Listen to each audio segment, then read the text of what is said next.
Biology Part 7.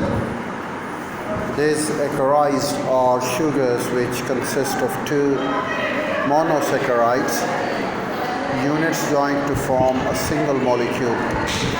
They often occur as intermediates either in breaking down or building up the polysaccharides. For example, the maltose is found in the human alimentary canal as the first product of starch digestion and is further broken down to glucose before being absorbed into the body and used for respiration. These acarides must also be broken down. Maltose consists of two molecules of a glucose joined by glycosides linkage.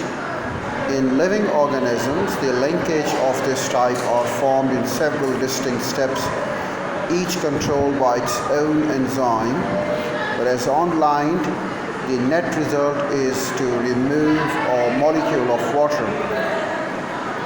Reactions of this type are called the condensation reactions and are important in building up many complex patterns.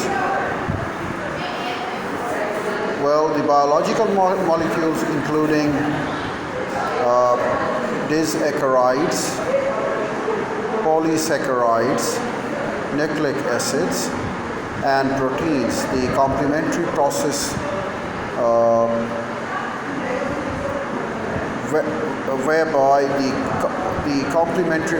whereby complex molecules can be split into their component parts is called hydrolysis and requires the addition of water.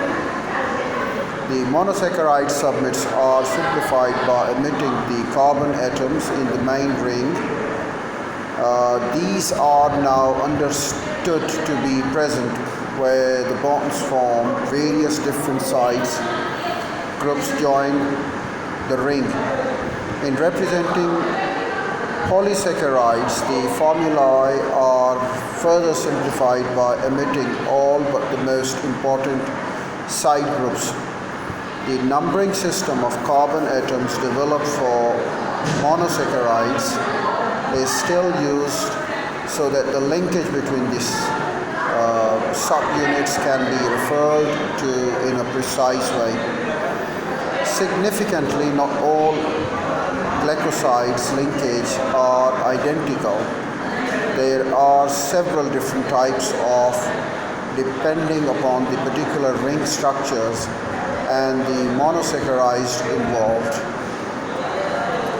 In maltose, carbon atom 1 of the first glucose is linked to its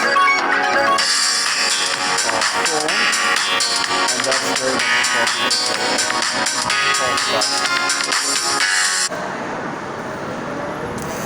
And one of the glucose linked through its R position, that is from below the ring, and carbon atom 4 of the second glucose unit. Thus, maltose is said to contain a 1,4 glycoside linkage. To visualize the structure, the glucose molecule can be thought of as coins which are linked together in the heads up position. Well, sucrose consists of glucose and fructose joined by the glycoside linkage. This particular linkage affects the chemical properties of the monosaccharide subunits so that their reducing properties are lost. Sucrose is the only common non-reducing sugar that must be hydrolyzed into the monosaccharide before it will give a positive result with Benedict test. In many plants, sucrose is used for transporting food reserves, often from the leaves to the pot of the plant. It is extracted from sugarcane and sugar beet and is important to humans both as a sweetener and a raw material in production of ethanol.